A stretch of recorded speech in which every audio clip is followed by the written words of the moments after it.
Bien, bonjour à toutes et à tous, mes chers collègues. Réunis hier matin, la conférence des présidents a inscrit à l'ordre du jour de la séance publique du soir du lundi 4 décembre la proposition de loi visant à interdire les dispositifs électroniques de vapotage à usage unique qui a été renvoyée à notre commission. Nous devons donc désigner des rapporteurs sur cette proposition de loi. Et j'ai été saisi des candidatures de M. Michel Lozana qui arrive et de Francesca Pasquini. Il n'y a pas d'objection ? Eh bien, je vous remercie. Merci, M. Bazin. Je précise donc que nous examinerons ce texte en commission l'après-midi du mardi 28 novembre prochain. La conférence des présidents d'hier a également inscrit à l'ordre du jour les textes dont le groupe Les Républicains a proposé la discussion pour les séances qui lui seront réservées le 7 décembre prochain.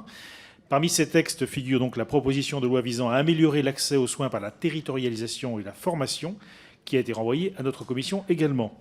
Nous devons donc désigner un rapporteur sur cette proposition de loi et j'ai été saisi de la candidature de M. Yannick Neuder. Pas d'objection ? Il est donc décidé ainsi.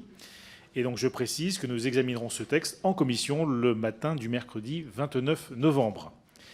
Enfin, la conférence des présidents de mercredi dernier a inscrit à l'ordre du jour de la séance publique de l'après-midi du 28 novembre prochain la proposition de résolution tendant à la création d'une commission d'enquête sur le modèle économique des entreprises de crèches et la qualité de l'accueil des jeunes enfants au sein de leurs établissements.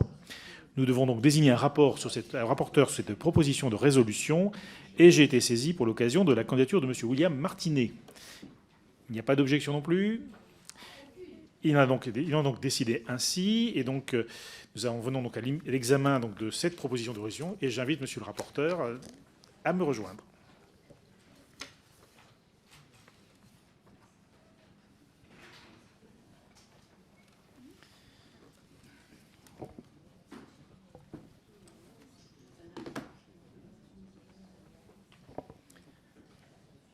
Monsieur le rapporteur, vous avez la parole.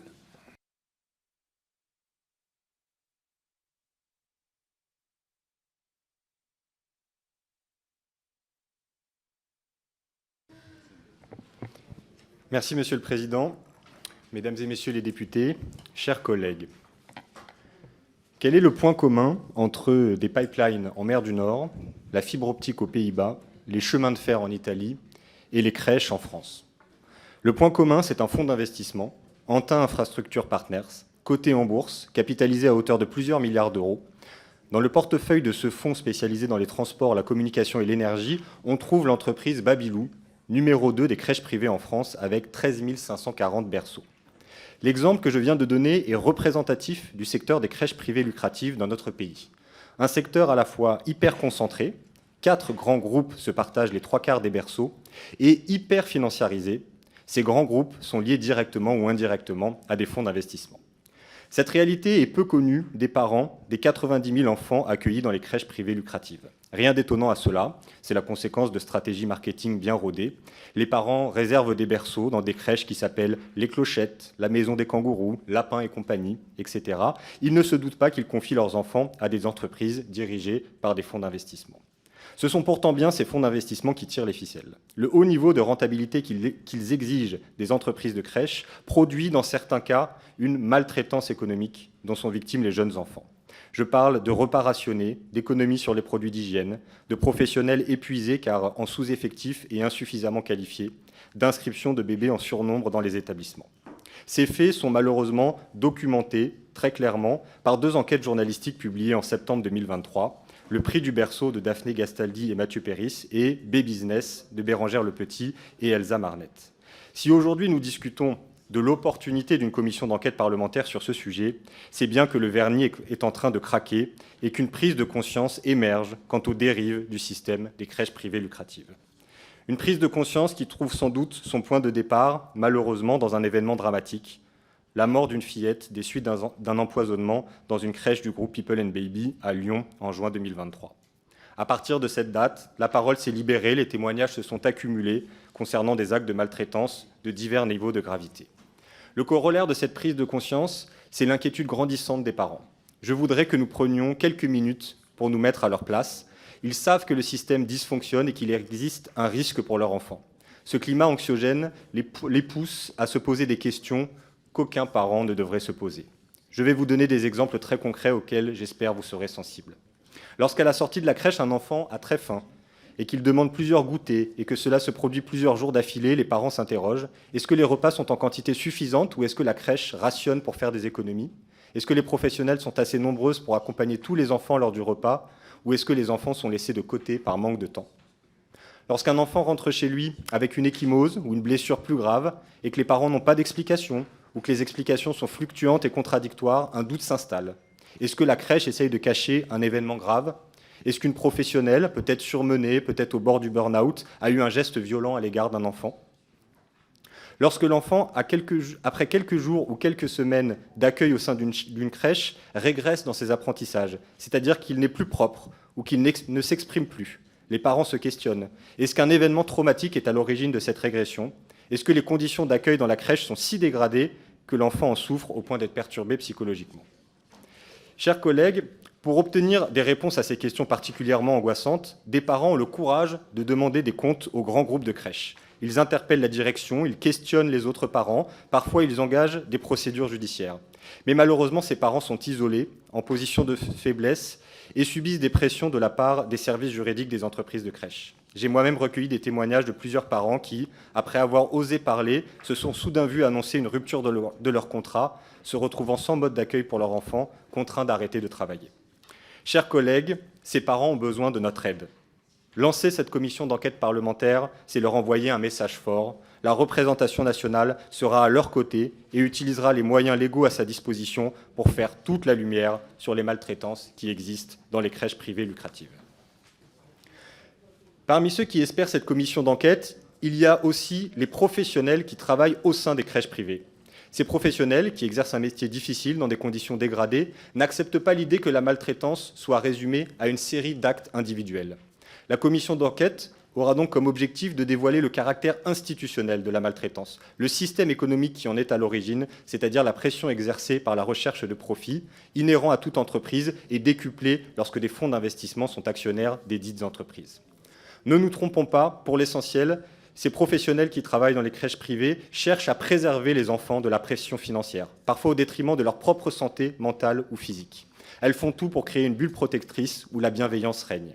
Je sais que dans certains groupes, il y a des directrices d'établissement et éducatrices de jeunes enfants qui tiennent tête à leur directeur régional en leur disant « non, on ne fera pas d'économie sur les repas, non, on ne laissera pas ce poste vacant, non, on ne fera pas ces réductions budgétaires car cela va à l'encontre des enfants ».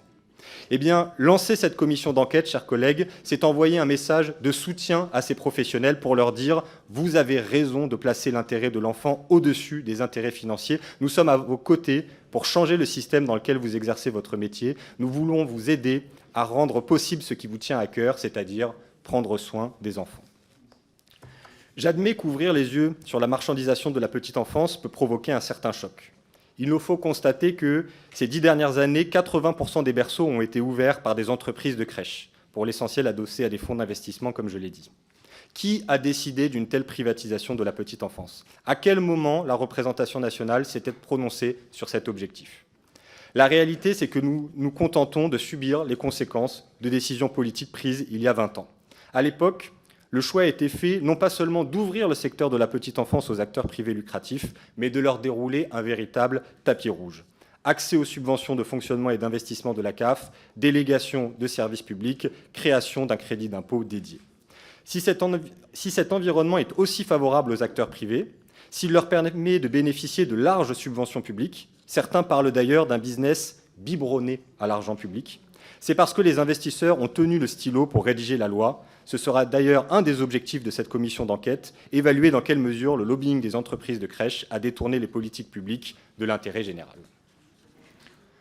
Chers collègues, les critiques sévères que j'émets sur le modèle économique des entreprises de crèches et qui justifient, de mon point de vue, cette commission d'enquête, ne tombent pas du ciel. Elles s'appuient sur le rapport de l'IGAS demandé par le ministre des Solidarités suite au décès dramatique de la petite fille au mois de juin, rapport qui a été publié en avril 2023. Prenons un exemple concret. L'IGAS nous apprend que l'arrivée des fonds d'investissement au capital des entreprises de crèches coïncide avec une politique de compression de la masse salariale. Je cite, « On constate une progression anormalement faible des frais de personnel entre 2012 et 2021. Ces frais diminuent de 2% dans le secteur privé lucratif, tandis qu'ils augmentent de 18% dans les établissements en gestion communale et de 11% dans les établissements en gestion associative. Dès lors, on comprend très bien la logique économique qui se cache derrière ces chiffres. Les entreprises de crèches ont utilisé une partie des fonds publics normalement utilisés à la rémunération des personnels pour accroître leurs marges. Par cet exemple, je veux démontrer une chose, les décisions prises par les acteurs financiers surdéterminent les conditions de travail des professionnels et donc les conditions d'accueil des jeunes enfants. C'est un argument qui doit vous convaincre que nous ne pouvons nous préoccuper du sort des enfants accueillis dans les crèches sans enquêter sur ceux qui détiennent le cordon de la bourse, à savoir ces fameux fonds d'investissement. C'est là un des objectifs de la commission d'enquête que je défends devant vous. Mes derniers arguments insisteront sur le caractère transpartisan de la commission d'enquête que je vous propose de lancer. S'inquiéter des dérives du secteur privé lucratif n'est pas une affaire de bord politique. Pour le prouver, je citerai l'Union nationale des associations familiales, une vénérable association qu'on ne peut pas considérer comme partisane. L'UNAF nous alerte en ces termes. Voyons rouge sur le modèle économique des crèches privées lucratives. L'UNAF déplore les dérives d'un système débridé, synonyme de coûts exorbitants pour les familles et de logique de rentabilité au détriment de la qualité de l'accueil des jeunes enfants. Je crois que personne ici ne peut ignorer cette alerte. Si cette commission d'enquête a un caractère transpartisan, c'est aussi parce que son objectif principal est celui de la transparence. Les décisions du législateur ne peuvent se prendre à l'aveugle. Or, le secteur privé est opaque, y compris pour les inspections et les ministères. Seule une commission d'enquête parlementaire disposant de pouvoirs spécifiques peut ouvrir la boîte noire des grands groupes de crèches. Chers collègues, un dernier argument pour vous convaincre. Le système que je décris, qui n'est rien d'autre que la financiarisation du médico-social, est peut-être familier à certains d'entre vous. Cela doit vous rappeler les graves dérives qu'a connues le secteur du grand âge, illustrées par le scandale des EHPAD privés du groupe Orpea. Je vous le confirme, il se passe dans le secteur de la petite enfance le même processus que dans le secteur du grand âge, et cela doit nous inciter à agir au plus vite. N'attendons pas que sorte un scandale qui serait un Orpea de la petite enfance. Prenons les devants, lançons cette commission d'enquête parlementaire. Je vous remercie. Merci. Nous allons maintenant passer à l'expression des groupes. Donc pour le groupe Renaissance, Madame Michèle Perron. Oui, Monsieur le Président, Monsieur le rapporteur, Monsieur Martinet, mes chers collègues. C'est suite à des dysfonctionnements et plus dramatiquement le décès d'un bébé en 2022 qui a mené l'IGAS à remettre un rapport en avril dernier. La délégation aux droits des enfants s'est engagée dès le mois d'avril à travers un cercle d'audition. Face aux nouveaux témoignages cet été, la délégation aux droits des enfants a décidé la création d'une mission flash qui a rendu son rapport mercredi dernier. Mission flash dont Isabelle Santiago et moi-même sommes co-rapporteurs. J'ai mené cette mission, donc je le redis, avec ma chère collègue Isabelle Santiago en un mois seulement. Nous avons émis une 50aine de recommandations. Il me semble, Monsieur le rapporteur, Monsieur Martinet, que nous en sommes d'accord sur la majorité d'entre elles. C'est ce que vous m'avez dit au sortir du jour où le rapport a été voté au sein de la délégation. Le postulat de départ de cette mission a été de mettre l'enfant au cœur des politiques qui le concernent. Ce changement de paradigme doit ensuite s'appliquer à l'ensemble des préoccupations qui doivent être les nôtres. C'est l'un des reproches principaux que je pourrais porter à l'encontre de votre proposition de résolution. En effet, l'enjeu n'est pas porté sur l'enfant, son bien-être et son développement, mais bien sur des intérêts financiers.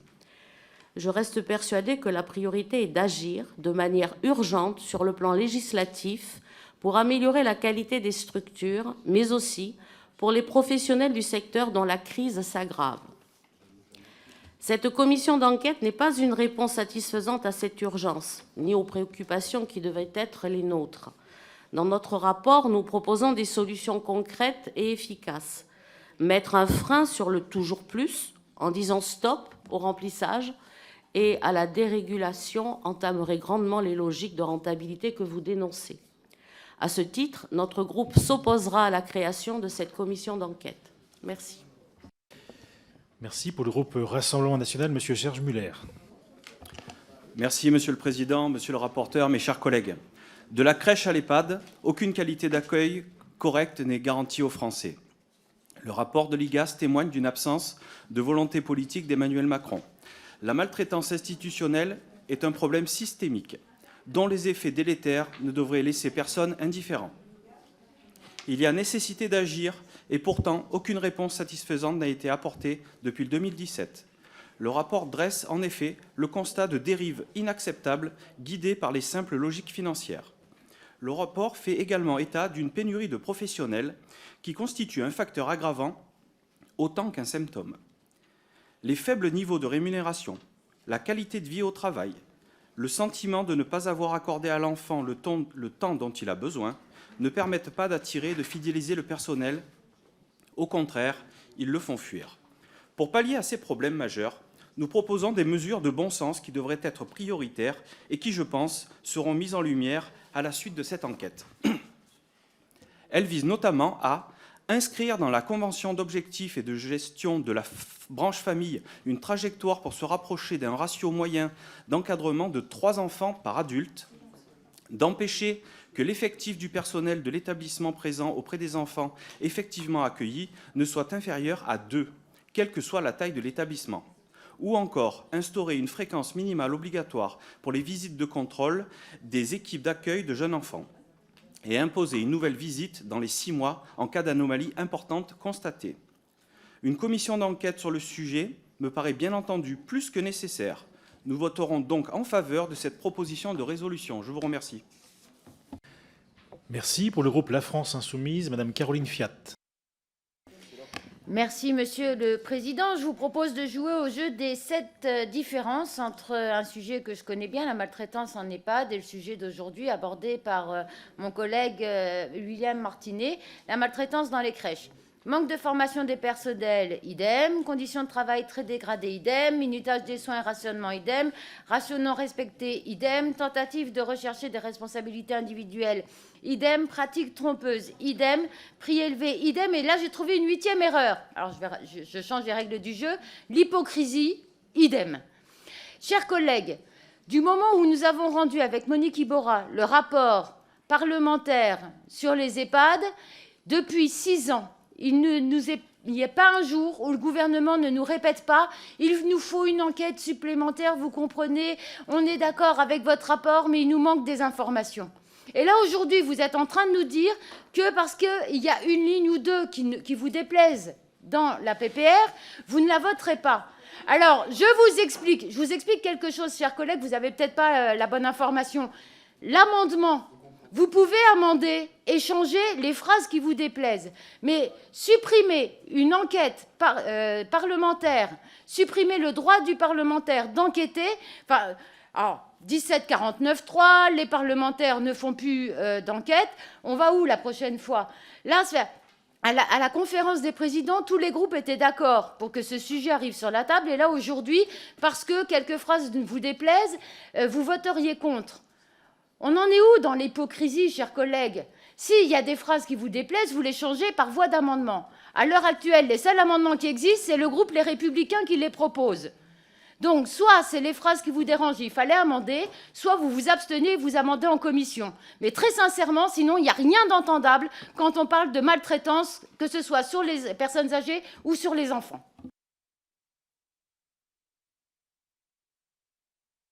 Merci. Pour les Républicains, Madame Isabelle Valentin.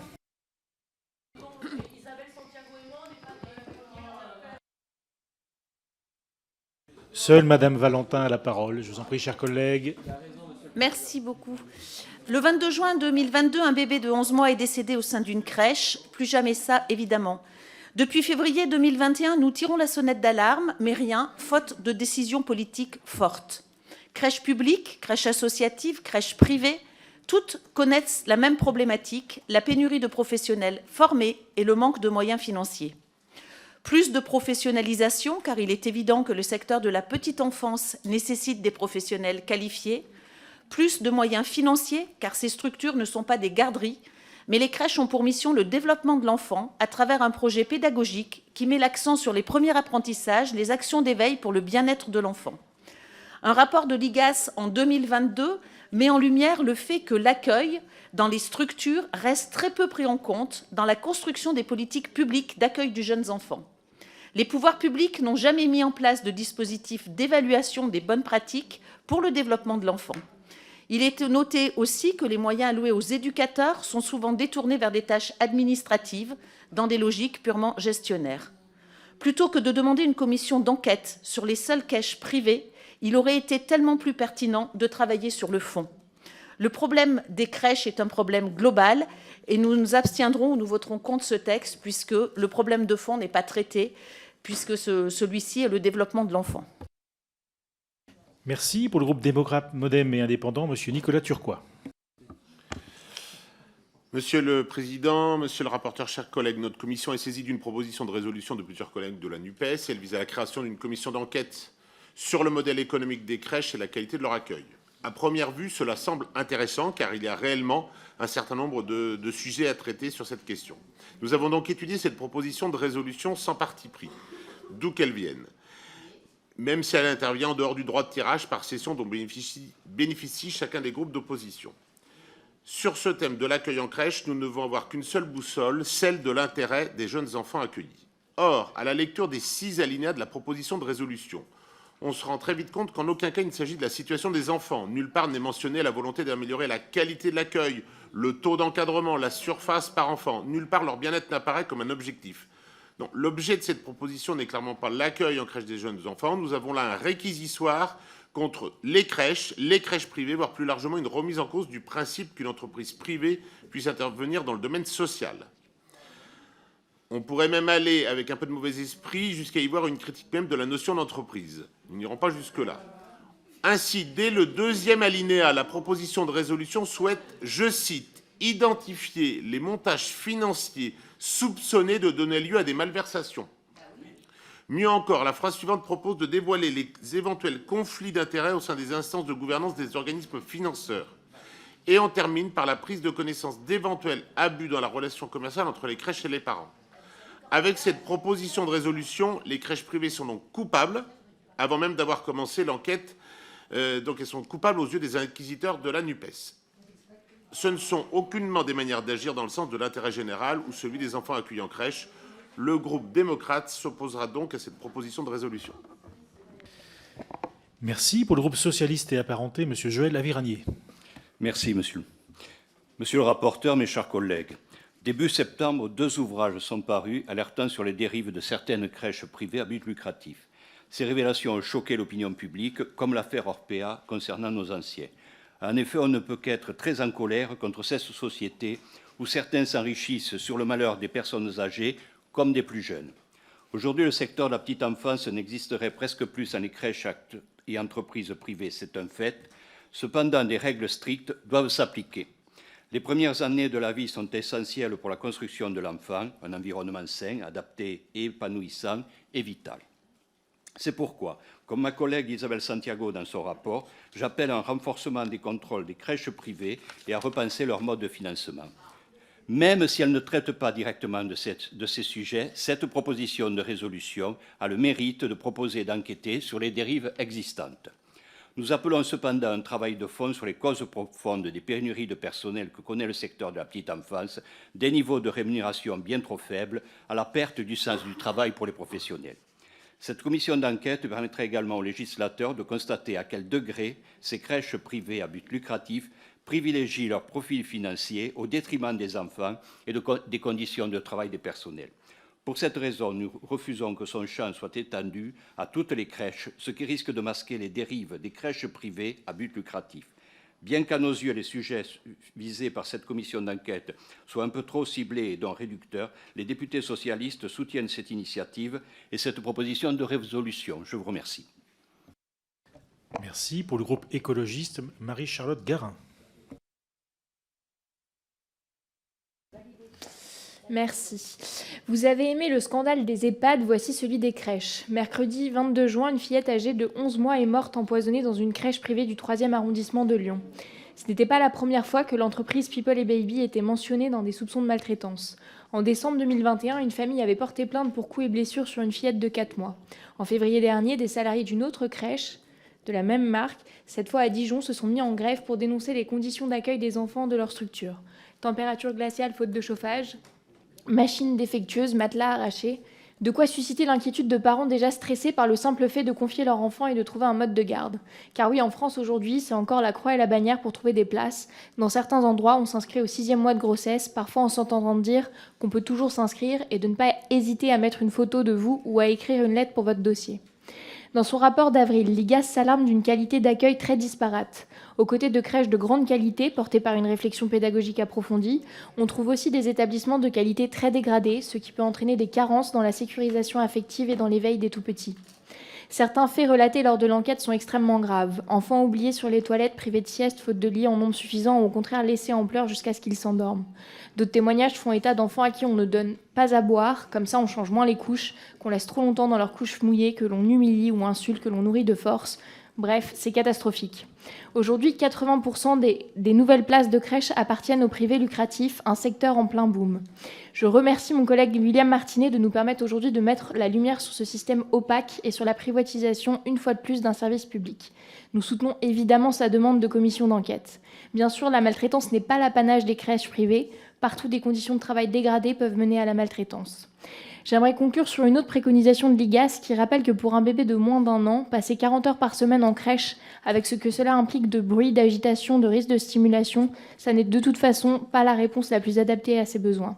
L'IGAS rappelle en conséquence, et je cite, à revoir la durée et les règles de rémunération des congés maternels, paternels et parentaux.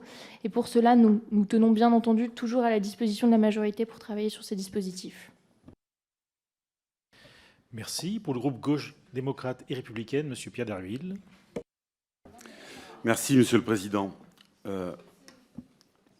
Il a été mis au jour un certain nombre de dérives concernant des pratiques dans des crèches à but lucratif ces derniers temps qui ont soulevé, je crois, l'émotion largement sur les bancs de notre Assemblée. Et nous avons été un certain nombre à souhaiter que notre Assemblée s'empare de ce sujet. Alors moi, je veux remercier la délégation aux droits de l'enfant, nos collègues qui se sont emparés de la question et qui ont déjà produit le rapport d'une mission flash. Mais je crois que vous devriez vous féliciter que nous puissions produire d'autres travaux que cette mission flash et que nous puissions donner de l'ampleur encore à cette question-là parce que nous en avons besoin pour prendre les bonnes décisions. Et donc, il n'y a pas d'opposition, y compris d'ailleurs les critiques qui ont été formulées sur l'angle qui est proposé par notre collègue devrait, à mon avis, plutôt être prise comme un enrichissement nécessaire de la réflexion qui a commencé. Il me semble que c'est une question trop sensible pour qu'on s'en arrête là, et je voudrais inviter notre Assemblée, notre commission, à jouer tout son rôle. Nous avons un Parlement qui est largement abaissé dans la période que nous connaissons, envoyer le signal que nous nous donnons les moyens d'enquêter, entendons bien, d'enquêter, puisque c'est une commission d'enquête, je crois que ça montrerait aussi notre volonté de jouer pleinement notre rôle sur cette question-là, et j'espère également sur d'autres. Il y a là véritablement une question à laquelle je crois il faut s'attaquer, et je me demande finalement, que craignez-vous ? Que craignez-vous ?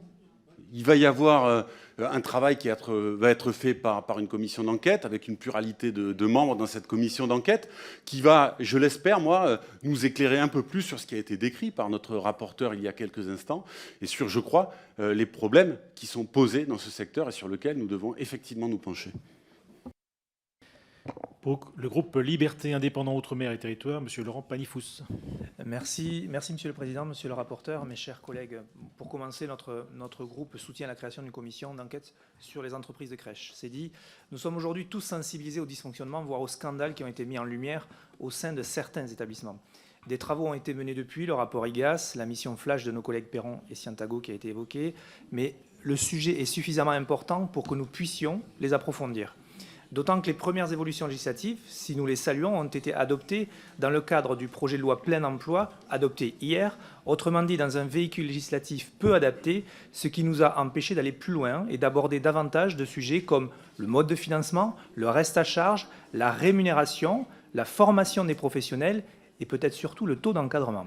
Il reste encore beaucoup à faire pour parvenir à créer un vrai service public de la petite enfance, sans jeter l'opprobre sur le secteur privé, qui, dans beaucoup de territoires, pallie l'insuffisance des pouvoirs publics à garantir des places à toutes les familles. Il nous paraît néanmoins sain de nous pencher sur le sujet de la financiarisation du secteur. Je ne peux m'empêcher de faire le parallèle avec les EHPAD, bien sûr. Nous sommes dans des situations similaires, avec un secteur en manque de financement pour accueillir dignement des populations fragiles, des pénuries de professionnels et des dérives liées à la rentabilisation poussée à son paroxysme. C'est évidemment insupportable et c'est notre responsabilité de garantir à ces populations vulnérables, aînés comme enfants, un accueil dans les meilleures conditions possibles. Parce que nous considérons que le travail mérite d'être poursuivi, nous soutiendrons donc la création d'une telle commission d'enquête. Mais nous considérons également que le sujet est plus large que le seul secteur privé et qu'il serait pertinent d'ouvrir son périmètre à l'ensemble des établissements, quel que soit leur statut. En rappelant, pour terminer, que le mode de financement est également à interroger pour les collectivités publiques qui sont aujourd'hui frileuses à développer une offre d'accueil pourtant essentielle, mais au coût de fonctionnement parfois écrasant pour leur budget. Je vous remercie. Merci. Pour le groupe Horizon, M. Frédéric Valletoux. Monsieur le Président, merci. La proposition de résolution met le doigt sur un sujet effectivement qui est important et qui a fait l'objet de nombreux travaux ces derniers mois.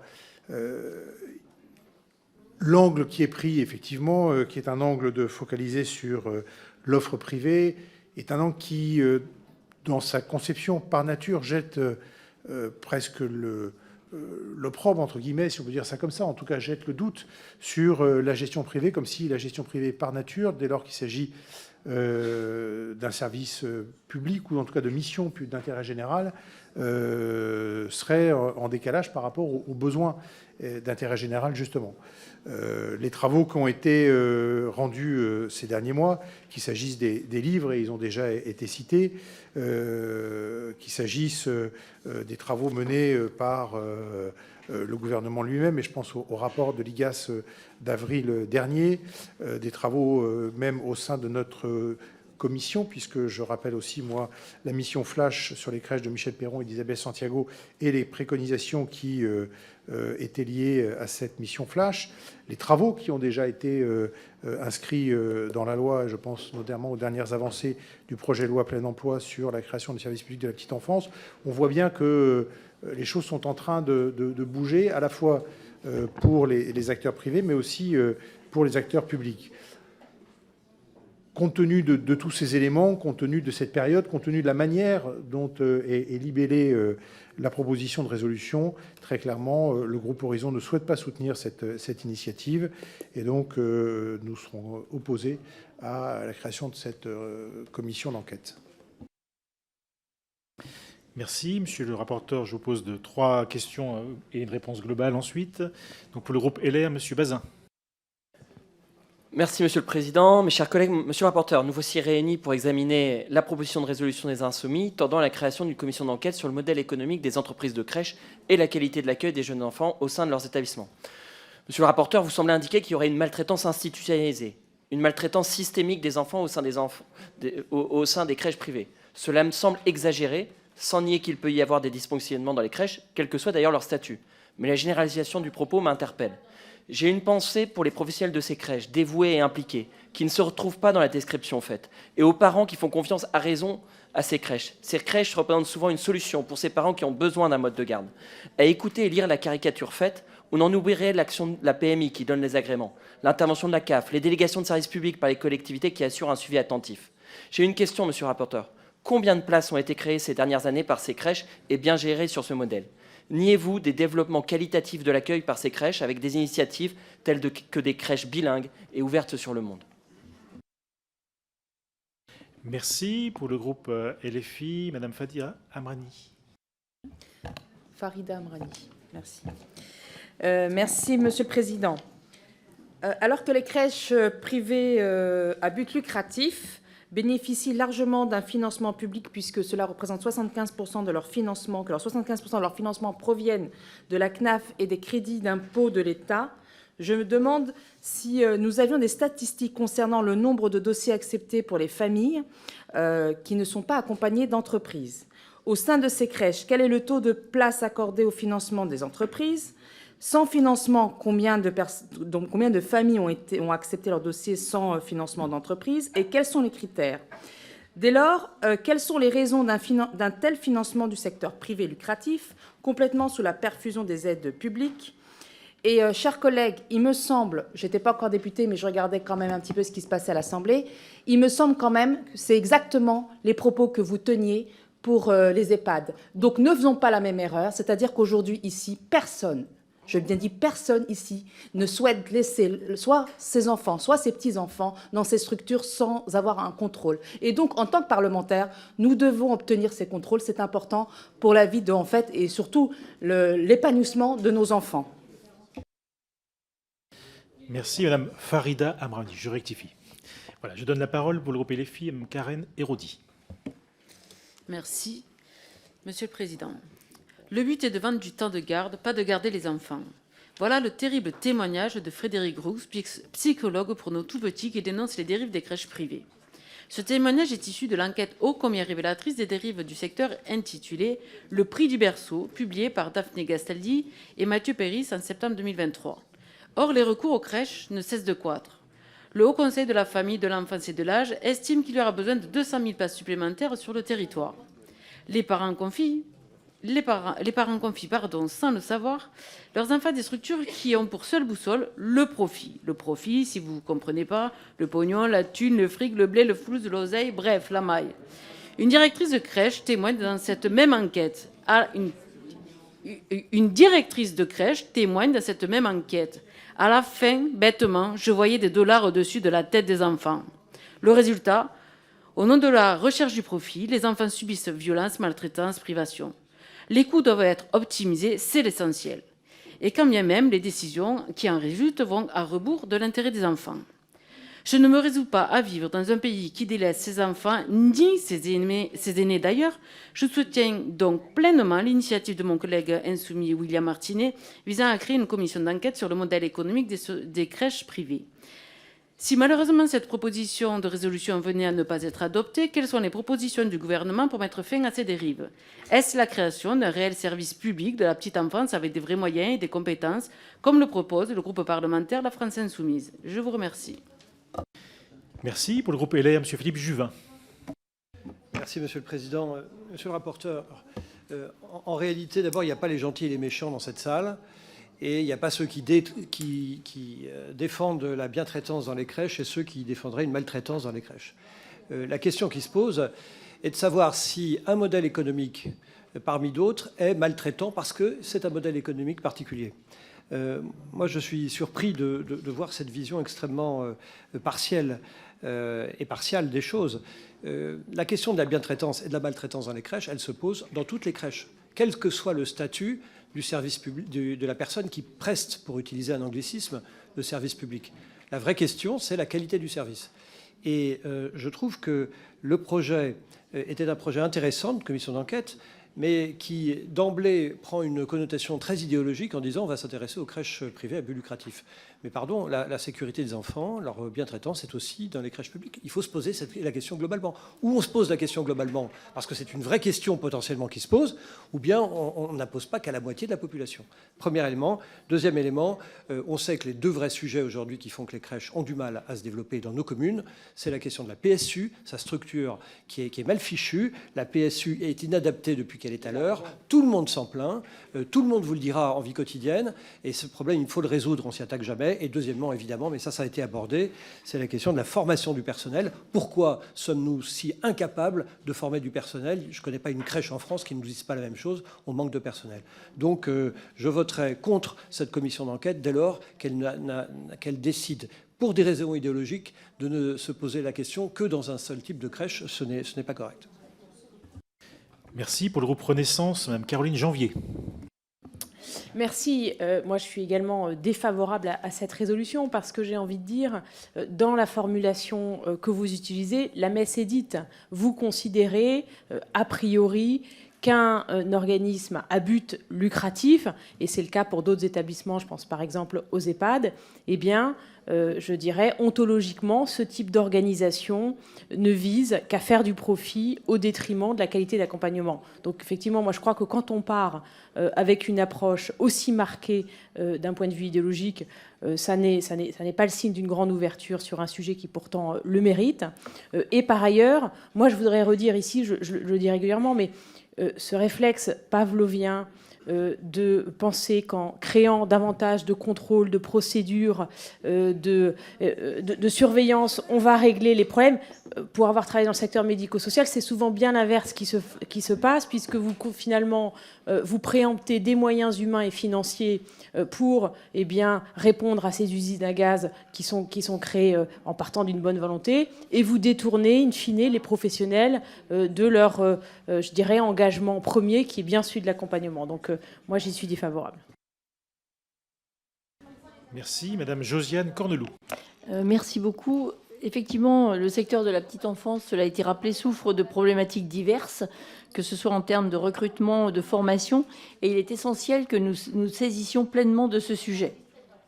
Cette proposition de résolution tend à la création d'une commission d'enquête sur le modèle économique des entreprises de crèches et la qualité de l'accueil des jeunes enfants au sein de leurs établissements.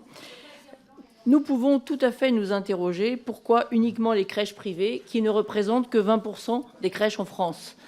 Pourquoi ne pas considérer également les crèches publiques, les crèches associatives? Je pense qu'il est essentiel de considérer l'ensemble des crèches qui répondent à un vrai besoin en matière de garde de nos enfants. Et bien sûr que la bientraitance est notre souci premier. Nous défendons tous la bientraitance dans les crèches. Encore une fois, je regrette que nous nous attachions aux conséquences plutôt qu'aux causes. Il est essentiel de repenser l'attractivité de ces métiers, la formation. Il est essentiel de répondre à la problématique d'accumulation des normes, et notamment des accumulations de normes bâtimentaires. Il est essentiel de prendre davantage en considération l'épanouissement de l'enfant et le fait de pouvoir le conduire à l'autonomie. La PSU également est complètement inadaptée, cela a été rappelé, et je le partage pleinement. Donc, je m'exprimerai contre cette commission d'enquête pour toutes ces raisons. Je vous remercie. La parole est à Mme Christine Lenabour. Merci, Monsieur le Président. Alors, je regrette, comme un certain nombre de mes collègues, que des accusations a priori soient données envers le secteur privé des crèches. Mais au-delà de ça, et en tant que co-rapporteur du projet de loi de plein emploi et rapporteur sur l'article 10 et 10 bis de ce projet de loi, je rappelle que non seulement nous créons le service public de la petite enfance, mais au-delà de ça, dans l'article 10 bis, eh bien, nous créons un cadre sur les contrôles des crèches qui permettra de renforcer les contrôles des crèches pour assurer la sécurité et la qualité d'accueil du jeune enfant. Donc, je ne vois pas l'utilité de cette commission d'enquête, en tous les cas au lendemain du vote de ce projet de loi. Monsieur Jérôme Guedj.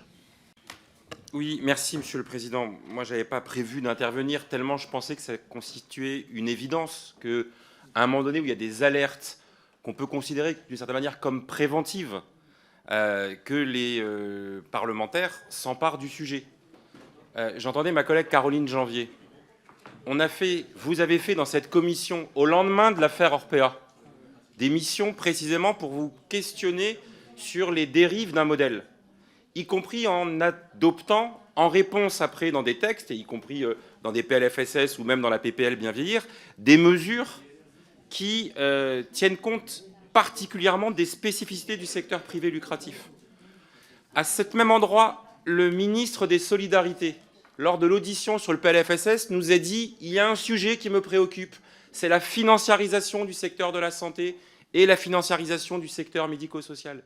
Donc on ne va pas faire semblant de ne pas voir que, et ce n'est pas jeter l'opprobre sur des acteurs, c'est un espace qui existe, mais pour lequel la régulation, manifestement, n'est pas satisfaisante, et que les risques de financiarisation, et que les conséquences de la financiarisation, dont on a vu que dans le cas d'Orpea, ça se traduisait par de la maltraitance systémique, suppose qu'on se préoccupe du sujet avant que ça nous pète à la figure. On nous en voudrait de ne pas nous intéresser à ce sujet et de le faire au lendemain d'un scandale comparable à celui d'Orpea. Donc on est parfaitement dans notre rôle en créant cette commission d'enquête à cet instant. Merci. Madame Rachel Keke. Merci, Monsieur le Président. Moi, je pense qu'il faut accepter les enquêtes dans toutes les crèches. C'est très important. Les crèches privées, oui. Oui, même publiques aussi, parce que la maltraitance, il y a la maltraitance partout. Excusez-moi, s'il vous plaît. Laissez-moi parler quand je parle, parce que souvent, vous dites que vous avez du mal à entendre quand je parle. Donc, laissez-moi parler.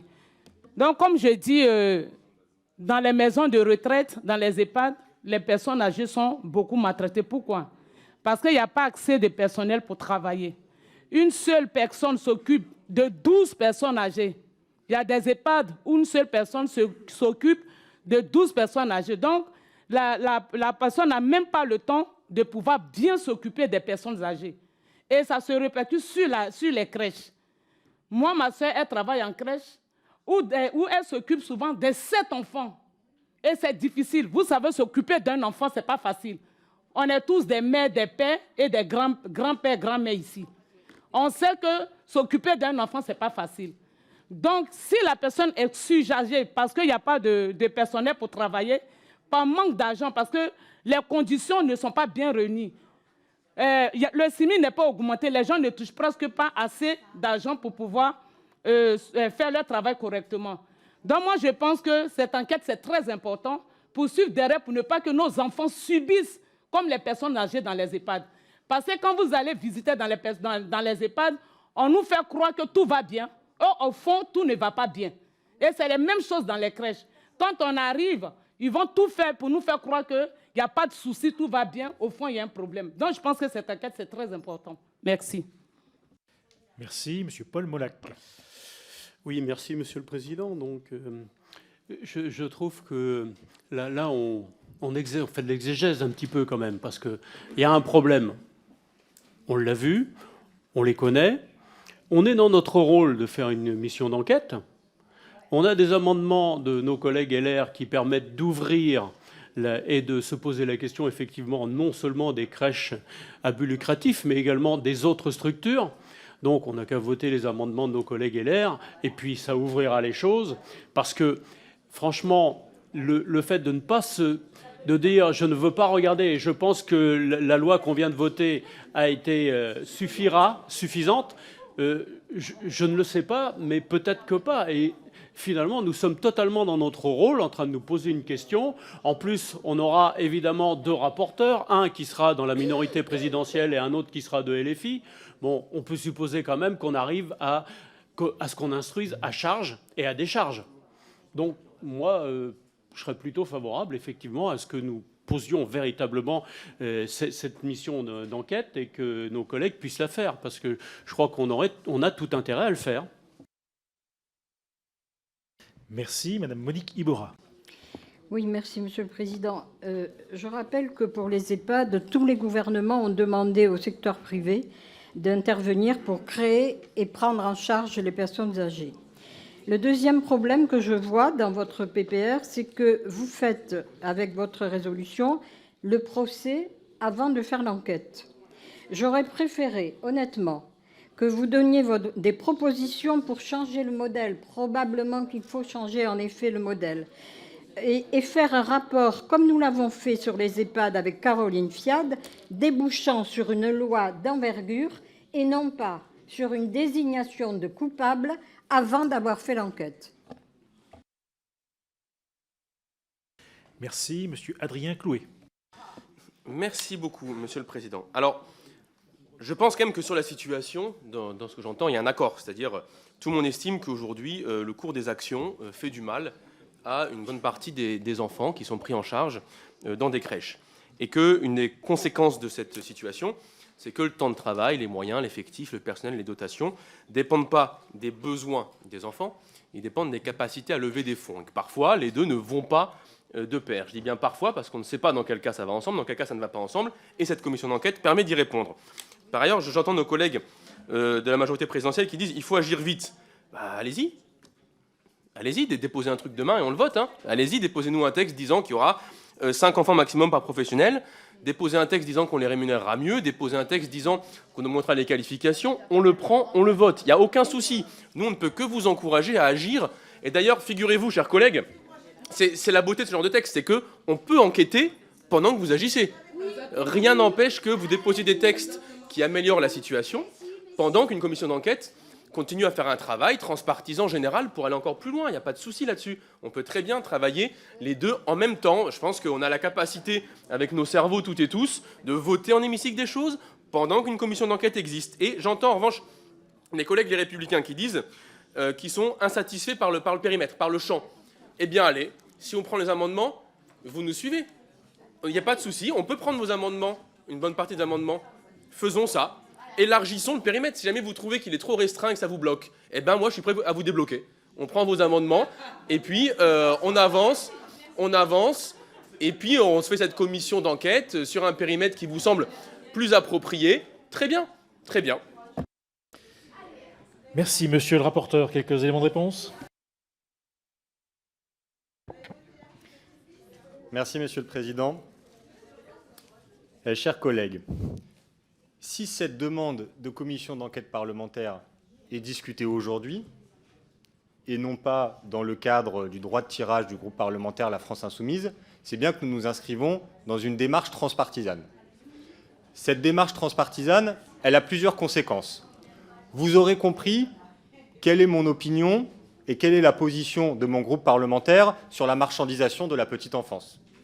Nous considérons que la petite enfance, le grand âge, l'éducation, la santé, l'ensemble de ces secteurs devraient être préservés des intérêts lucratifs. Mais par cette commission d'enquête, nous ne vous demandons pas de trancher cette question. Vous avez le droit de penser qu'une marchandisation heureuse de la petite enfance est possible. Vous avez le droit de penser qu'un fonds d'investissement peut prendre en compte l'intérêt général et s'auto-limiter pour éviter de dégrader trop les conditions d'accueil dans une crèche. Je ne vous demande pas de trancher cette question. Disons-nous au contraire que la commission d'enquête, parce qu'elle a des moyens pour organiser le débat, parce qu'elle a des moyens pour investiguer, permettra justement de confronter nos points de vue politiques. Donc, s'il vous plaît, quelle que soit la position du rapporteur, essayez de considérer la commission d'enquête pour ce qu'elle est, c'est-à-dire un outil à la disposition de la représentation nationale pour faire son travail. Malheureusement, les parlementaires que nous sommes avons des pouvoirs de plus en plus réduits, il est de plus en plus compliqué de pouvoir voter la loi, de pouvoir l'amender. Il nous reste au moins ce pouvoir d'enquête, essayons de le conserver. C'était le premier point que je voulais aborder. Le deuxième point, sur pourquoi il me semble que cette question du privé lucratif a sa spécificité. J'ai entendu dire qu'il s'agissait de stigmatisation. Non, je ne le pense pas. Ce n'est pas stigmatisé de dire qu'il y a une question spécifique qui se pose de la cohabitation entre la recherche de lucrativité et la prise en charge de publics vulnérables. On a le droit de poser la question dans quelle mesure cette cohabitation est possible et éventuellement quelle est la réglementation qui devrait rendre cette cohabitation acceptable, en tout cas ne pas dégrader les conditions d'accueil des jeunes enfants. Donc il n'y a pas de notre part de volonté de stigmatiser. Par contre, c'est une réalité. Si je cite les établissements privés lucratifs dans cette commission d'enquête, c'est qu'il y a des éléments objectifs qui nous incitent à enquêter. Je vais me permettre de lire. Vous allez voir une citation intéressante. « Nous avons été confrontés depuis quelques années à des montages d'opérateurs individuels privés maximisant leur patrimoine à l'aide des généreuses subventions de la CAF. » Qui fait cette accusation à l'égard d'opérateurs privés qui veulent se lancer dans les crèches? Eh bien, c'est la CAF d'Ille-et-Vilaine, plus précisément son conseil d'administration. Excusez-moi, quand les administrateurs de la CAF d'Ille-et-Vilaine disent qu'il y a une alerte sur les montages financiers et la recherche de bénéfices indus de la part d'individus avec les subventions de la CAF, on a le droit, sans stigmatiser tout le monde, de se dire que là, il y a quelque chose à chercher, qu'il y a quelque chose à creuser. Ça tombe bien, c'est ce qu'on vous propose de faire avec cette commission d'enquête. Sur le sujet aussi qui a été évoqué de la confiance.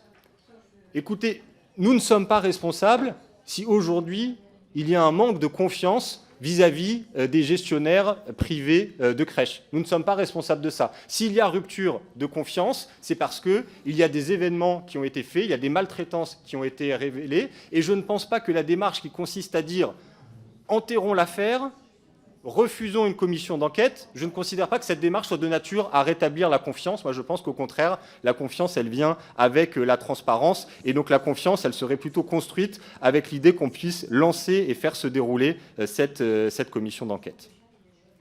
Je réponds ensuite aux propos importants de ma collègue Perron sur la mission Flash. Écoutez, vous avez dit tout à l'heure, collègue, cette mission flash fait toute une série de propositions, certaines avec lesquelles vous êtes favorables.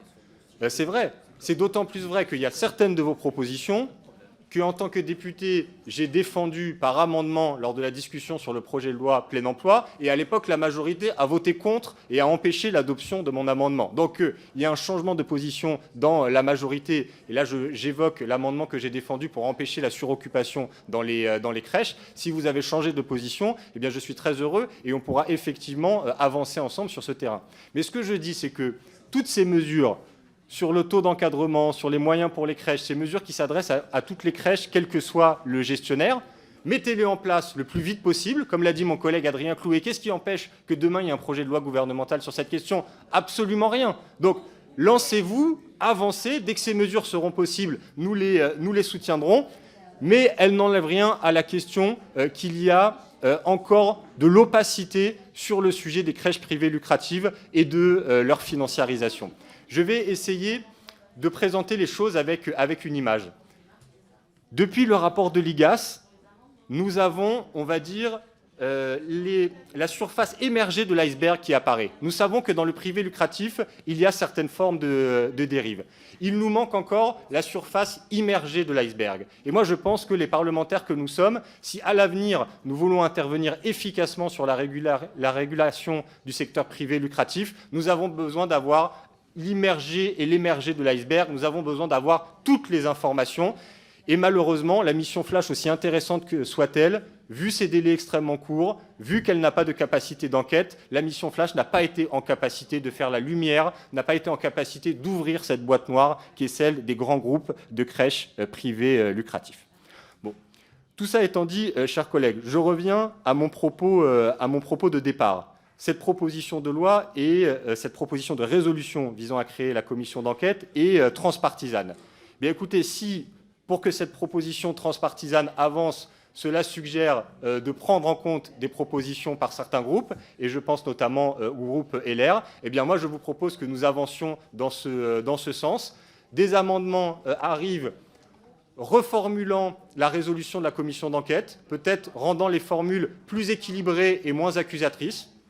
Eh bien, pourquoi pas, tant que nous ne réduisons pas la capacité d'enquête de la commission. C'est ça, pour moi, qui est le plus important. Je me permets de vous regarder, collègue Bazin, parce que vous êtes l'auteur de ces amendements.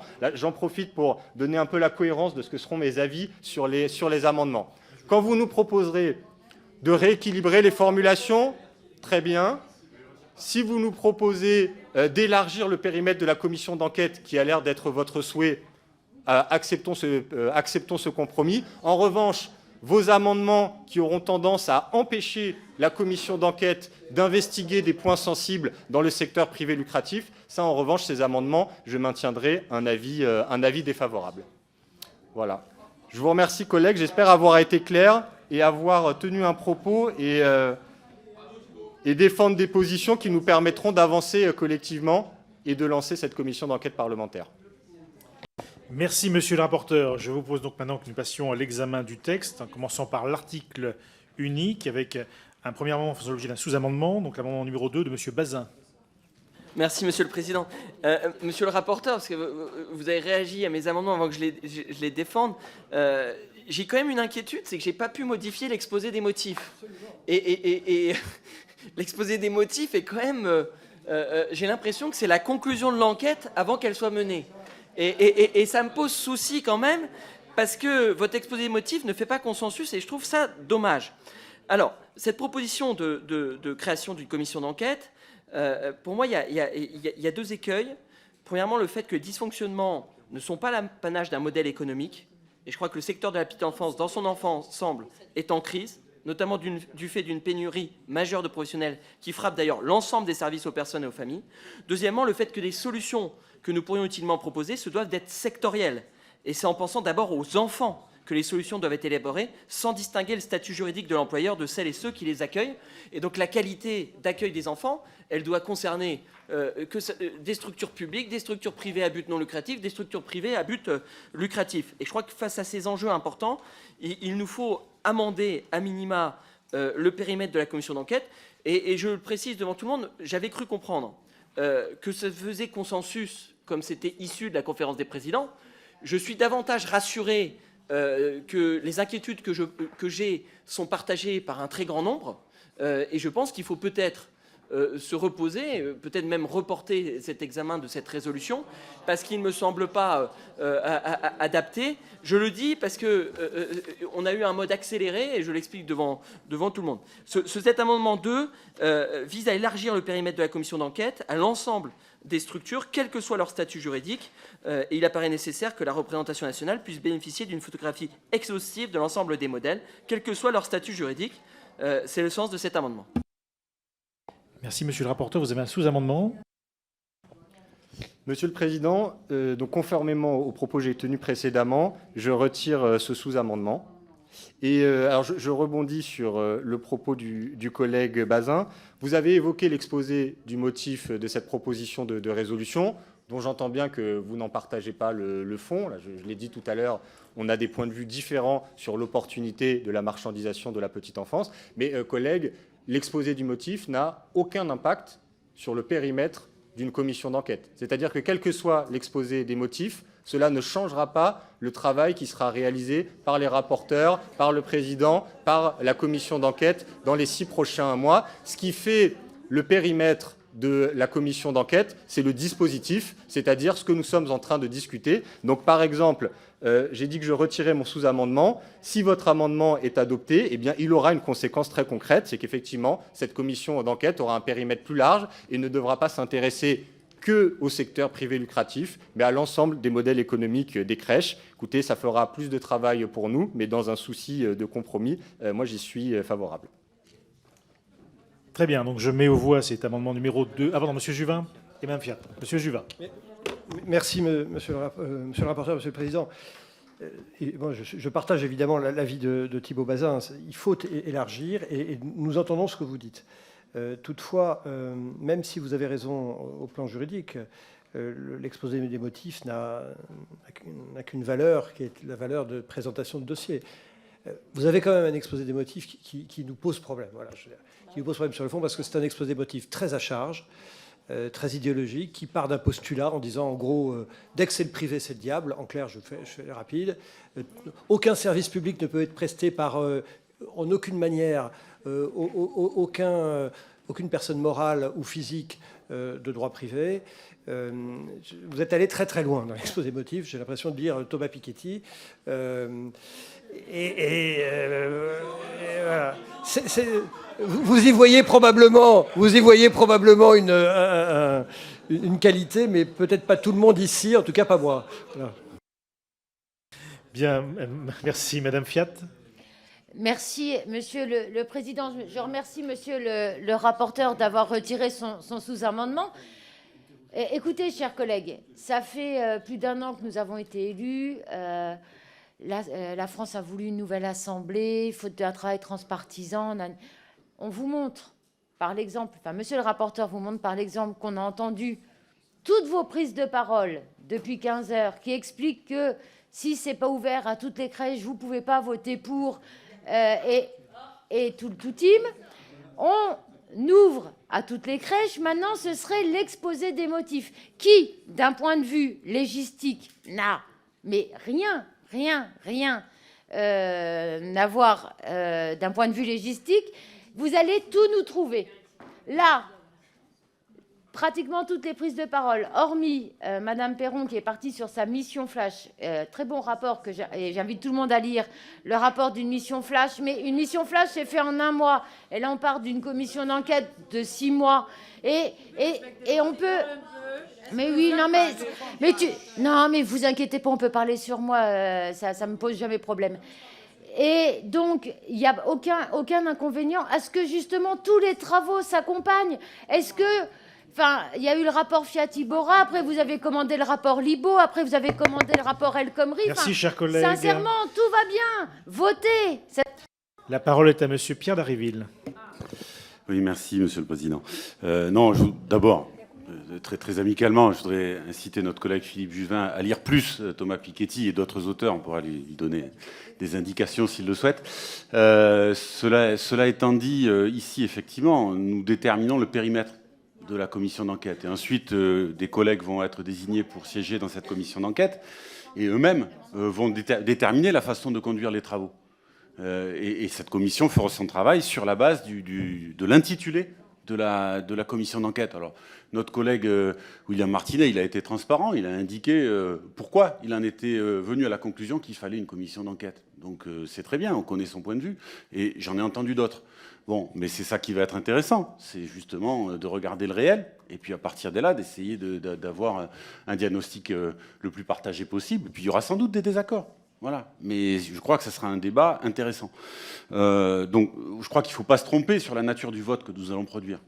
Et donc là, c'est au pied du mur qu'on voit le maçon, d'une certaine façon. On va voir ce qui se passe. Et moi, j'espère qu'on va pouvoir prendre une décision sur... J'ai terminé, Monsieur le Président. J'espère qu'on va pouvoir prendre une décision et ouvrir un travail parlementaire. Merci. Monsieur le rapporteur, vous vouliez apporter des précisions?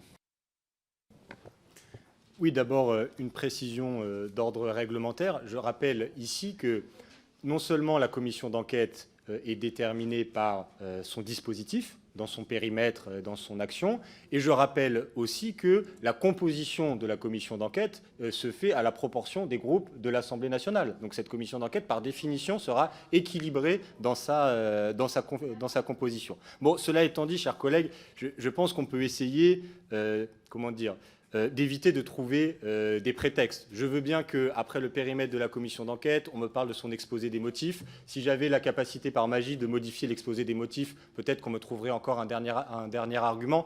Écoutez, collègues, on va se rappeler de quoi on parle. Écoutez, je vais vous dire quelques citations du rapport de l'IGAS sur la maltraitance dans les crèches. Des bains donnés en 2 minutes, car plus le temps, des enfants oubliés sur les toilettes.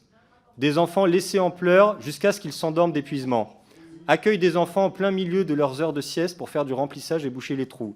Laisser un enfant avec une couche souillée car ce n'est pas le moment d'échange. Humilier les enfants qui ont eu un accident durant l'acquisition de la propreté. Enfermer un enfant seul dans un dortoir parce qu'il ne voudrait pas manger dans son assiette. Chers collègues, je rappelle tout ça juste pour que chacun mesure quels sont les enjeux de cette commission d'enquête. Donc je vous propose que le périmètre soit élargi plus seulement au secteur privé lucratif, mais à l'ensemble des crèches. Donc excusez-moi, arrêtons ces débats picrocolins et allons à l'essentiel. Si nous voulons vraiment améliorer la situation des enfants, je pense qu'on peut avancer avec cet amendement et avec le lancement de cette commission d'enquête. Bien, je regarde ces éclaircissements. Je pense qu'on passe au vote sur cet amendement 2 de M. Bazin, qui a un avis favorable de M. le rapporteur. Donc qui est pour ?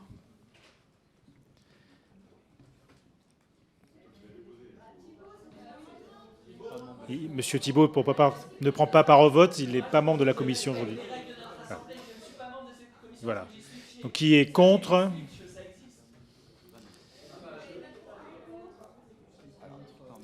Qui est contre ? Levez bien les mains, chers collègues.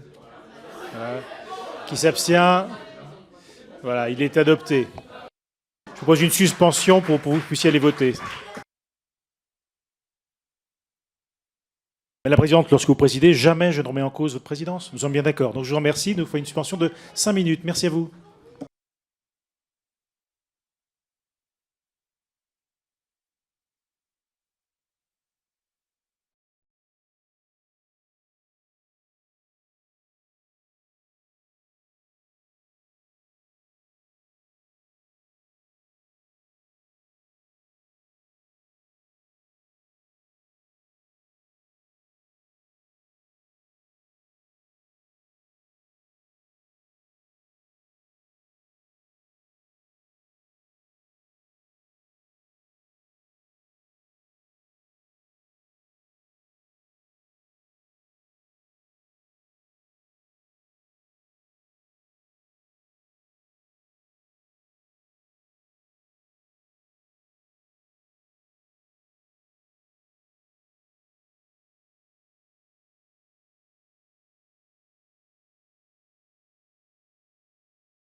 S'il veut bien nous soumettre. Bien sûr. Merci, Monsieur le Président. Monsieur le rapporteur, vous dites l'exposé des motifs ne compte pas. Pour autant, vous continuez à parler de marchandisation du service de la petite enfance. Moi, je pense à ces collectivités qui délèguent ce service public à des entreprises de crèche, à parfois même des associations à but non lucratif, à des entreprises à but lucratif, mais qui ont des objectifs, des éléments, des critères, des indicateurs qualitatifs, quantitatifs. Il y a un suivi attentif par les élus, très investis sur cette question parce qu'ils répondent aux besoins des familles. Et j'ai l'impression, dans votre discours, et le discours compte parce qu'il y a la loi et l'esprit de la loi. Et quand on fait une commission d'enquête, il y a l'esprit de la commission d'enquête. Et plus je vous écoute, plus ça m'inquiète. Parce que je pense à tous ces professionnels dévoués où il n'y a pas d'abus. Je pense à tous ces parents qui font confiance à des structures qui répondent à leurs besoins et où il n'y a pas d'abus. Et j'ai le temps, quand vous parlez de système, d'institutionnalisation, je suis inquiet. Et donc moi je vous propose par cet amendement numéro 3 d'élargir à nouveau le périmètre, puisque tout l'ensemble de votre dispositif était très ciblé. Et moi je vise la qualité pour tous. Et je souhaitais quand même rajouter ces éléments de compréhension initiaux. Merci, monsieur le rapporteur. Votre avis? Chers collègues, vous l'aurez compris, mon avis sur cet amendement sera favorable. Et je rebondis sur le propos que vous avez tenu, très intéressant sur le cas des délégations de services publics. Parce qu'effectivement, ce sera un sujet qu'il faudra qu'on aborde au sein de cette commission d'enquête. Il y a le développement de la part des collectivités territoriales de ces délégations de services publics à des acteurs privés associatifs ou à des acteurs privés lucratifs. Il y a un sujet parce que nous constatons que parfois ces délégations de services publics, elles sont utilisées pour tirer les coûts vers le bas. Et là, je vais encore une fois me faire le porte-parole de l'IGAS, parce que finalement, toutes les critiques que j'émets sur le modèle économique des entreprises de crèche depuis le début, ce sont les propos de l'administration, ce sont les propos des inspecteurs. Les inspecteurs nous disent qu'on constate des marchés publics où des grands groupes de crèches candidatent avec des tarifs de l'ordre de 3 000 ou 4 000 euros le berceau. Pour ceux qui connaissent un peu ce secteur, ce sont des prix qui sont tellement concurrentiels qui montrent qu'en réalité, à 3 000 ou 4 000 euros, on ne peut pas accueillir dans de bonnes conditions les enfants. Donc, il y a un sujet qui se pose. Peut-être faut-il penser dans ces marchés publics comment on évite que le prix soit le premier critère, ce qui, du coup, par définition, tend à faire une course au moins-disant social. Bref, voilà, je ne vais pas faire la commission d'enquête avant la commission d'enquête, parce que c'est son objectif. Ah, mais collègues, je suis en train de vous dire quel est le sujet et à quel point nous avons à travailler là-dessus. Donc, avis favorable sur cet amendement et j'espère que ce débat sur les DSP, nous pourrons l'approfondir. Alors, Madame Fiat, pour 2 minutes. Promis, Monsieur le Président. Merci. Non, juste, évidemment, on votera cet amendement parce qu'on a dit qu'on avait entendu tout ce qui avait été dit pendant les discussions avant l'étude des amendements. Avec toute l'amitié que je vous porte, monsieur le député Bazin, j'entends exactement les mêmes propos que vous teniez en 2017 quand je parlais de maltraitance dans les EHPAD, en disant « je ne peux pas vous laisser dire que les personnes âgées soient maltraitées. Alors, votre groupe portait en 2017. Je ne peux pas vous laisser dire ces propos. Je tiens à avoir une pensée pour les personnels soignants des EHPAD que vous accusez de maltraiter. C'était en 2017. C'était pas il y a 30 ans, c'était il y a 6 ans. Et le temps nous a donné raison, il y a eu des rapports, et maintenant, quand on parle de maltraitance, plus personne n'ose dire qu'on a eu tort d'alerter. Et là, on vous propose une commission d'enquête qui va peut-être pouvoir, peut-être, je ne le pense pas, vous permettre de dire « ils avaient tort ». Pourquoi vous voteriez contre une commission d'enquête qui pourrait vous permettre de dire « la France insoumise avait tort dans son exposé des motifs ». C'est exact. Alors, moi, ce que je vous invite à faire, c'est, nous, on vote tous les amendements proposés pour ouvrir le dispositif. Je vous invite, et j'ai une pensée pour la ministre Fadila Khattabi qui nous disait d'ouvrir nos chakras. Ouvrons nos chakras, votons cette commission d'enquête et nous verrons avec les résultats de la commission d'enquête si nous avions tort ou raison. Merci, chers collègues. Monsieur Juvin. Merci. Monsieur le rapporteur, moi je ne vous fais aucun procès d'intention, mais si demain la commission d'enquête a lieu, ce que vous souhaitez bien entendu, même élargi, il est possible que vous en soyez le rapporteur, en tout cas un élément important dans le développement de ce travail. Or, chaque fois que vous prenez la parole, en fait, on a l'impression que vous faites déjà les conclusions, et ces conclusions sont toujours dans un même sens. Et quand vous dites, par exemple, à 3 ou 4 000 euros, c'est impossible qu'il y ait une bonne qualité. Mais comment pouvez-vous affirmer cela? Enfin, moi, j'ai été maire. Non, mais attendez, j'ai été maire pendant 20 ans. J'ai fait passer à ma commune des délégations de services publics. Certaines crèches, d'autres sont en régie. J'ai certaines crèches avec des marchés à 4 000 euros et qui fonctionnent. Donc, je veux dire, il n'y a pas une automaticité. L'affaire est beaucoup plus complexe. De la même manière, vous dites une DSP. Le drame des délégations de services publics, c'est qu'on prend toujours le moins 10 ans. C'est ce que vous avez dit. On ne prend pas le moins 10 ans. Le Code des marchés publics permet de dire, d'ailleurs dit, il faut prendre le mieux 10 ans. Et donc, évidemment, moi je vais voter pour l'amendement de mon excellentissime collègue Bazin, mais nous sommes très gênés voilà, par votre présentation permanente d'une manière accusatoire. On a l'impression que le débat est déjà fait. Elle est là notre très grand embarras. Voilà, je vous le dis, il y a un très grand embarras. Madame Caroline Janvier. Oui, moi je voudrais regretter à mon tour la présentation très à charge de cette proposition qui aurait pu nous rassembler parce que c'est un sujet auquel nous sommes toutes et tous évidemment attachés, mais on a l'impression qu'effectivement les conclusions sont déjà écrites, que l'échafaud est déjà prêt.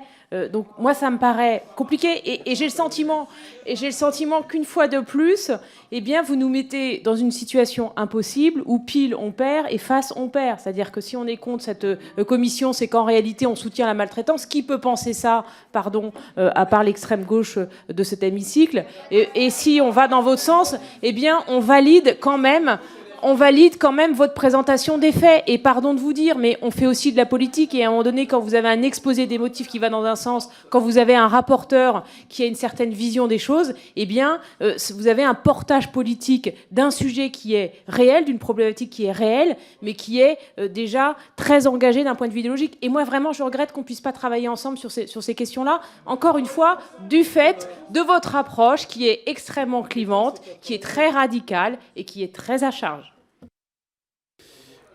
Merci, Monsieur Di Filippo. Merci beaucoup. Oui. Merci beaucoup, Monsieur le Président. En fait, la question est très, très complexe. Vous savez, il y a des modèles de crèches d'entreprise ou de crèches privées qui fonctionnent extrêmement, extrêmement bien et qui sont... La question aujourd'hui, c'est l'effet ciseau sur les coûts auxquels il faut être vigilant. Comme dans les EHPAD qu'évoquait Madame Fiat tout à l'heure, il y a sur l'inflation salariale, sur l'inflation énergétique et sur l'inflation alimentaire, un certain nombre de postes dont les coûts explosent, qui peuvent à un moment donné, si on n'y prend pas garde, si on ne redimensionne pas le coût des services, porter atteinte. Et je crois que votre commission d'enquête devra aussi prendre ces paramètres-là avant tout en compte. Et quoi qu'on en dise, les crèches privées, qui peuvent très facilement adapter leurs tarifs, qui ont énormément de demandes, sont beaucoup moins l'objet de ces fluctuations-là que certaines crèches publiques. Donc le modèle de crèche privée, on peut sortir quelques exemples avec des défaillances très très sérieuses et toutes les crèches privées ou publiques doivent être contrôlées, mais il y a aussi des personnes, je pense, passionnées par la question de la petite enfance qui très majoritairement font un excellent travail. Et donc instruire le procès de l'économie de marché via cette commission d'enquête, ce ne serait pas pour moi le bon angle, je vous le dis là. Monsieur Monet.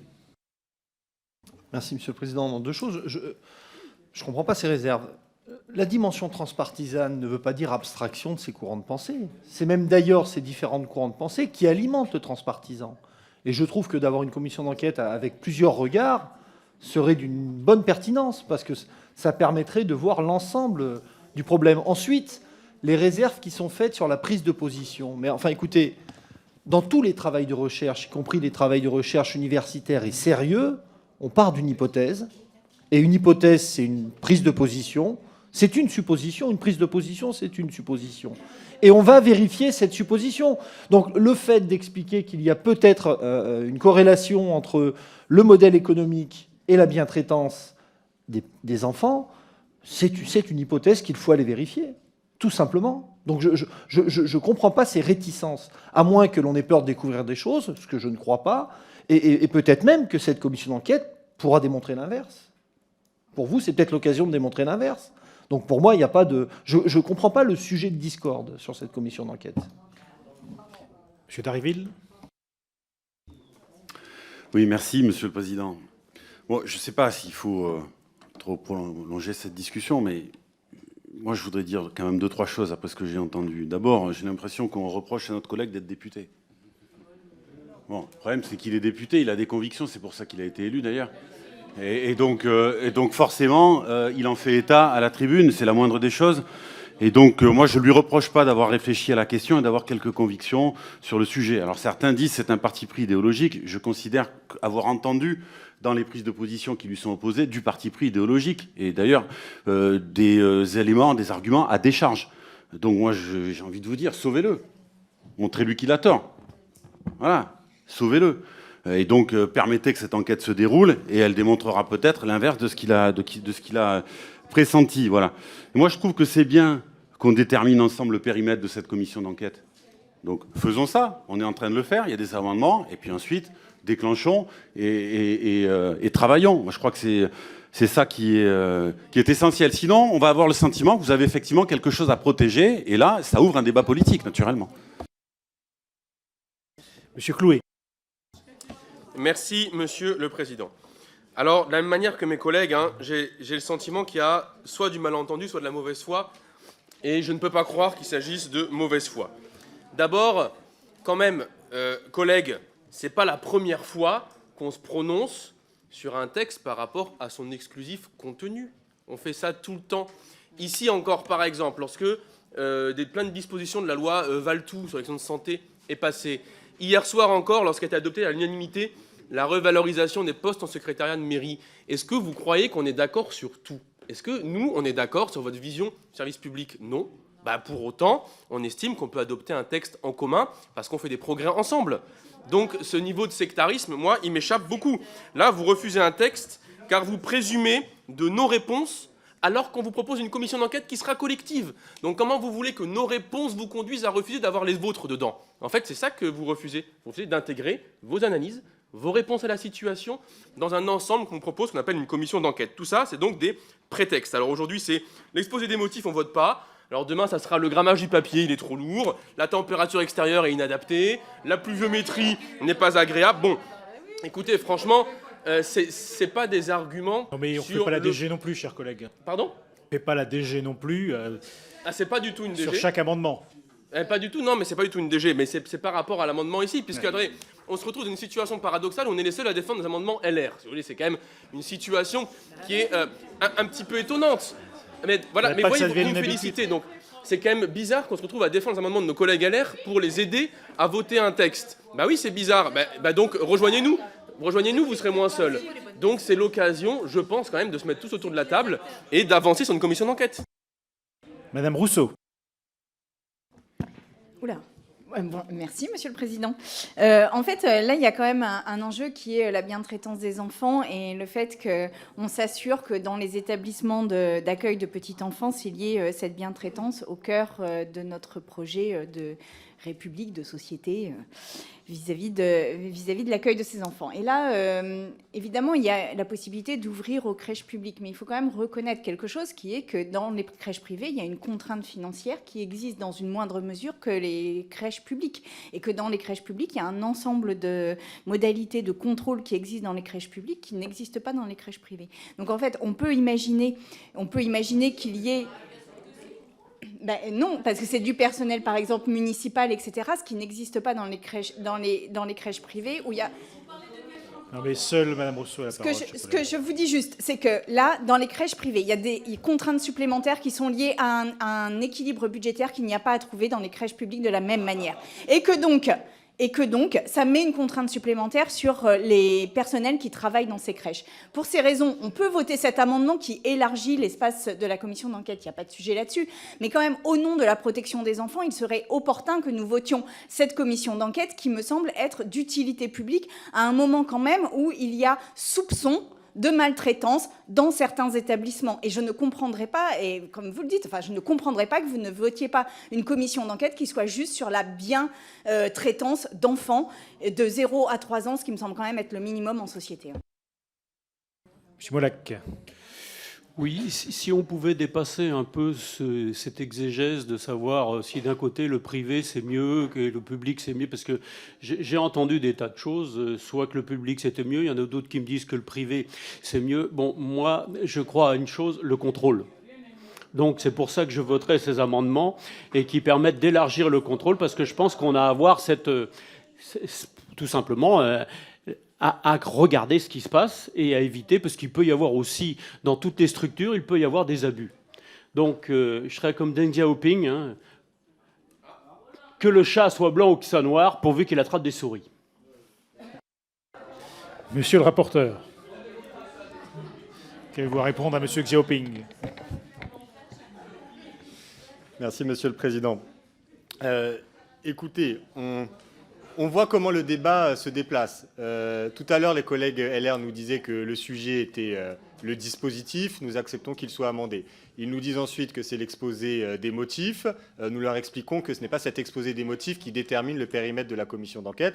Et maintenant, je comprends que d'une certaine façon, le problème, c'est votre serviteur, le rapporteur, qui aurait un point de vue trop engagé. Écoutez, collègues, je me permets de vous dire que si j'ai cette position sur le modèle économique des crèches en général et des crèches privées en particulier, c'est le résultat d'un an de travail sur ce dossier, c'est le résultat de consultations des organisations professionnelles, des syndicats, des représentants des parents au sein de ces crèches. Bref, si j'ai des positions aujourd'hui que je défends devant vous, c'est qu'elles sont le résultat d'un travail. Ce que nous vous proposons tout simplement, c'est que dans le cadre de cette commission d'enquête, ce travail puisse continuer. Et collègue Juvin, si nous n'avons pas le même avis sur le... Je me permets de vous interpeller, collègue Juvin.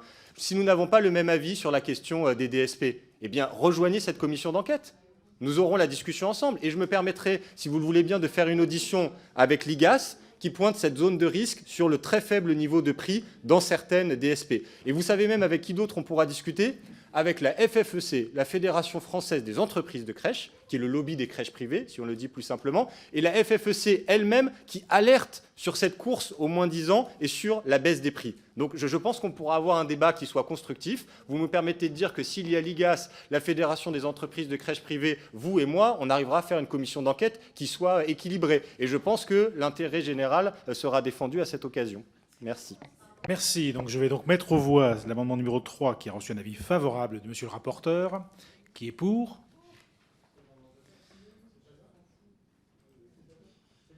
Ce sont que des bazins. Qui est contre? Il est adopté. Oui, M. Bazin est en visiteur chez nous aujourd'hui, donc il ne peut pas participer au vote. Voilà. Mais pour autant, il va nous présenter l'amendement numéro 4, M. Bazin. Défendu. Monsieur le rapporteur. Avis favorable.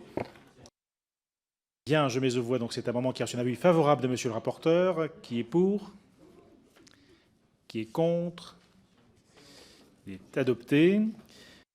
Monsieur Bazin, l'amendement numéro 5. Défendu. Monsieur le rapporteur, votre avis? Alors je me permettrai cette fois-ci d'avoir un avis défavorable. Parce que, cher collègue Bazin, là, la façon dont vous reformulez sur ce sujet du plaidoyer, du lobbying des crèches, ce n'est pas une reformulation qui est davantage équilibrée. Là, c'est au contraire une reformulation qui, finalement, met en œuvre le reproche que vous me faisiez tout à l'heure, c'est-à-dire que c'est une reformulation qui déjà tranche une position en disant qu'il n'y a pas de problème, il n'y a pas de sujet avec le lobbying des entreprises de crèches. Voilà. Moi, je ne suis pas d'accord avec ça. Je pense qu'il va falloir que la commission d'enquête le détermine. Nous avons suffisamment d'éléments qui montrent qu'il y a 20 ans, quand le secteur a été ouvert au privé lucratif, les entrepreneurs qui ont lancé les premières entreprises de crèches avaient une oreille extrêmement attentif de la part des ministres, de la part des politiques, et il y a un sujet de savoir si à ce moment-là, c'était bien l'intérêt général qui était la préoccupation de tout le monde. Donc sur ce point précis, je souhaiterais qu'on en reste à la formation initiale, et je donne un avis défavorable. Monsieur Bazin ? Soit on élargit pour tout, et y compris tous les items de la commission, mais on ne peut pas, sur un point qui est l'alinéa 4, vous vouliez dévoiler les stratégies de lobbying des entreprises de crèche et leur impact sur les pouvoirs publics, ainsi que les éventuels conflits d'intérêts au sein des instances de gouvernance des organismes financeurs. Tous ceux qui connaissent un peu comment sont gérées les crèches, qu'elles soient publiques, privées à but lucratif, privées à but non lucratif, il y a une immixtion publique-privée sur les financements, notamment avec la CAF, avec parfois des délégations de services publics, et ça intervient parfois même dans les diagnostics des CTG à l'échelle parfois des intercommunalités. Enfin, je ne veux pas être trop long, mais on ne peut pas... vous prenez un parti pris là aussi. Et donc, soit on est cohérent jusqu'au bout, soit on ne l'est pas. Et moi, arrêtez de m'utiliser pour rien. On a l'inscription de ce texte parce qu'il se voulait consensuel. On a lu, après le 11 novembre, ce texte, et effectivement, il y a des inquiétudes. Moi, j'ai mis un certain nombre d'amendements, mais entendez aussi toutes les alertes qui sont émises. Plus on vous écoute et plus on vous lit. Je crois qu'il ne faut pas caricaturer. Monsieur Clouet ? Non. Bien, pas de prise de parole. Donc je mets au vote qui est pour cet amendement qui a reçu un avis défavorable de monsieur le rapporteur. Qui est contre ? Il est rejeté. Amendement numéro 6, monsieur Bazin. Tous nos amendements n'ont pas été votés. C'est dommage. Oui, mais oui, on n'a pas trouvé le consensus sur ce texte. Sur cet amendement, ça vous fait sourire. Mais à un moment, c'est un constat. C'est un constat. Vous n'avez pas... Voilà, écoutez, vous m'avez dit tous mes amendements seront votés. Ce n'est pas le cas. Bon, cet amendement numéro 6, très rapidement, et je crois que c'est quelque chose qui fait consensus ici, c'est qu'on puisse avoir les moyens de contrôler, d'améliorer la qualité de manière renforcée et pas uniquement la question de la recherche de rentabilité. Ce qui doit nous guider, c'est la qualité de l'accueil du jeune enfant. Monsieur le rapporteur, votre avis? Alors, Monsieur Bazin, sans doute que le compromis, ce n'est pas accepter 100% de vos propositions. Sans doute que le compromis est essayer de trouver un point d'équilibre. En tout cas, sur cet amendement, nous partageons cet objectif de trouver les moyens de renforcer le contrôle pour assurer la qualité. Donc, je donnerai un avis favorable. Merci. Donc, je mets au vote cet amendement qui a reçu un avis favorable. Qui est pour? Qui est contre? Il est adopté. Vous voyez, Monsieur Bazin, les bonnes habitudes se reprennent très vite pour voter LR. Amendement suivant. Défendu. Monsieur le rapporteur. Là aussi, on a une réécriture qui rééquilibre le dispositif initial, mais qui ne change pas le périmètre de la commission d'enquête. Donc on parle des relations contractuelles entre crèches et parents. Je donne un avis favorable.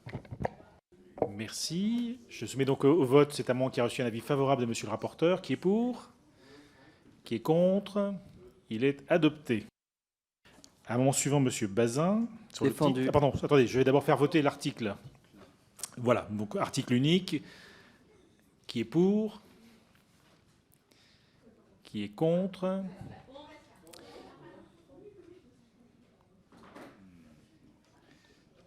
Vous voulez recompter? Bon, alors on va recompter. Alors, qui est pour?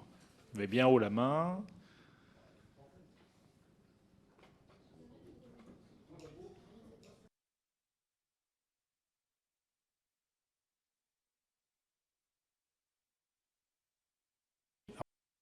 Qui est contre?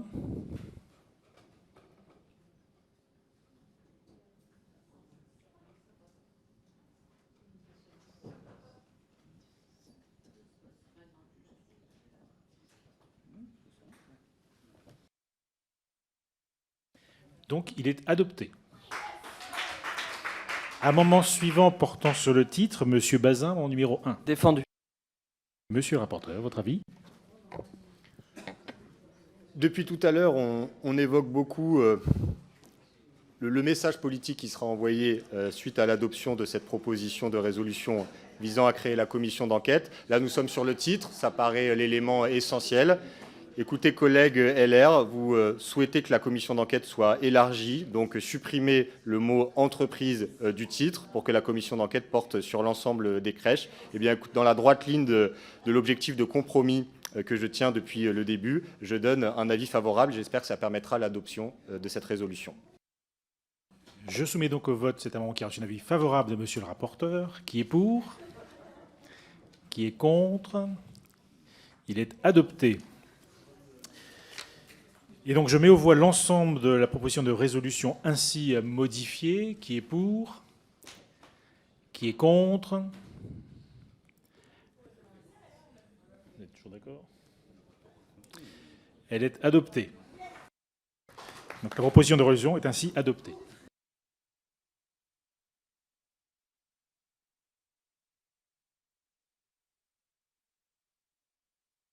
Bien, mes chers collègues, notre prochaine réunion aura lieu mercredi prochain à 9h30.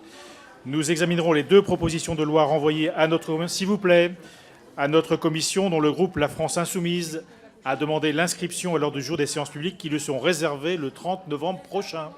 Je vous remercie. À mardi prochain, mercredi prochain.